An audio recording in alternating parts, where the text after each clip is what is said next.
መገረዝ ወይም አለመገረዝ ጥቅም የለውምን? ከጌታችን ከአምላካችን ከመድኃኒታችን ከኢየሱስ ክርስቶስ አበይት ንዑሳን በዓላት አንዱና የመጀመሪያው ግዝረተ ክርስቶስ ይባላል። ሊገዝሩት 8 ቀን በሞላ ጊዜ በማኅፀን ሳይረገዝ በመልአኩ እንደተባለው ስሙ ኢየሱስ ተብሎ ተጠራ።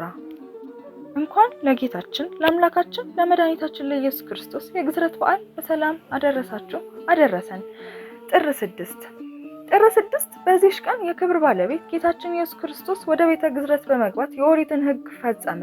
ልሳነ ዕረፍት ሐዋርያው ጳውሎስ ጌታ ክርስቶስ በሥጋው ግዝረትን ተቀበለ፣ ለአባቶች የሰጠውን ቃል ኪዳንም ይፈጽም ዘንድ ብሎ እንደተናገረ። ለብዙዎችም ጌታችን ወደ ቤተ ግዝረት እንዳልገባና እንዳልተገረዘ ይመስላቸው ነበር። እነርሱ እንዳሰቡት ሆኖ ቢሆን ኖሮ አይሁድ ታላቅ ምክንያትን የሚያገኝ በሆኑ ነበር። ጌታችን ግን የግዝረትን ሕግ ፈጸመ። ለኛ በግዝረት ፋንታ የክርስትና ጥምቀትን ሰጠን፣ የፋሲካውንም ቂጣ በላ፣ በእርሱም ፋንታ ስጋውንና ደሙን ሰጠን። የከበረ ወንጌል 8ኛው ቀን በተፈጸመ ጊዜም ሕፃኑን ሊገዝሩት ወሰዱት። ሳትጸንሰው መልአኩ እንዳወጣለት ስሙን ኢየሱስ አሉት።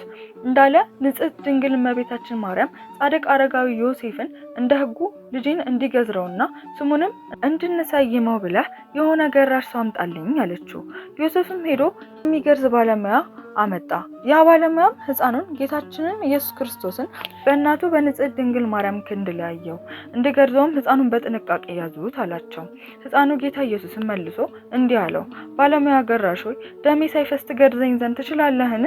በዚያች ዕለት ካልሆነ በቀር ደሜ አይፈስምና ጎኔንም በጦር ሲወጉኝ ያን ጊዜ ውሃና ደም ይፈሳል፣ ለአዳምና ለሚያምኑ ልጆች መድኃኒት ይሆናል አለው። ይህም ጌታችን አምላካችን መድኃኒታችን ኢየሱስ ክርስቶስ ደሙ የሚፈሰው ስጋውም የሚቆረሰው በአንዲት በዕለተ ዓርብ ብቻ ስለሆነ ነው። የክብር ባለቤት ጌታችን ኢየሱስ ክርስቶስ የተናገረውን ያ ባለሙያ በሰማ ጊዜ አደነቀ። ዕቃውንም ሰብስቦ ተነስቶ ከሕፃኑ ጌታ እግር በታች ሰገደ። ያን ጊዜም ምላጮቹ በእጆቹ ላይ ቀልጠው እንደ ውሃ ሆኑ። የከበረች ድንግል እመቤታችንን ማርያምን ከሴቶች ተለይተሽ አንቺ የተባረክሽ ነሽ፣ የማኅፀንሽም ፍሬ የተባረከ ነው፣ ይህ ልጅስ ስለ እርሱ ነቢያት ትንቢት የተናገሩለት የአምላክ ልጅ ነው አላት። ሕፃኑም ለዚያ ባለሙያ ዳግመኛ መልሶ እንዲህ አለው፣ እኔ ነኝ፣ ትገርዘኛለህን ወይስ ተውክ? ወይም የአባቶች አባቶች እንዳደረጉ እኔ ላድርግ? ያም ባለሙያ የአባቶች አባቶች እነማን ናቸው አለው። ሕፃን ጌታችንም አብርሃም፣ ይስሐቅ፣ ያዕቆብ የሕዝቡ ሁሉ አባቶች የሆኑ ናቸው። ለእነርሱም ይህ ግዝረት አስቀድሞ ከአባቴ ዘንድ ተሰጣቸው። ባለሙያም እኔ ካንተ ጋር እነጋገር ዘንድ አልችልም፣ በአንተ ሕልውና መንፈስ ቅዱስ አለና አለው። በዚያንም ጊዜ ሕፃኑ ጌታችን ዓይኖቹን ወደ ሰማይ አቅንቶ አባት ሆይ ለአብርሃም፣ ለይስሐቅ፣ ለያዕቆብ አስቀድሞ ግዝረትን የሰጣቸው ያቺን ግዝረት ዛሬ ለኔ ስጠኝ አለው። ያን ጊዜ ያለ ሰው ልጅ በሕፃኑ ስጋ ላይ ግዝረት ተገለጠች። ድንግልናዋ ሳይለወጥ ከድንግል ማኅፀን እንደመውጣቱ የጌታችን ግዝረቱ የማይመረመር ሆነ።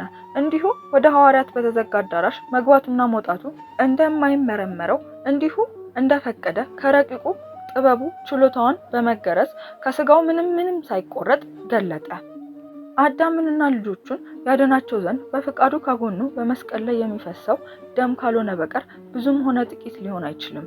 እርሱ በፍቃዱ ሕጉ እንዲፈጸም አስቀድሞ አዘዘ እንጂ። ያም ባለሙያ ገራዥ ይህንን ተአምር ባየ ጊዜ የሕፃኑንም ነገር በሰማ ጊዜ እጅግ አደነቀ።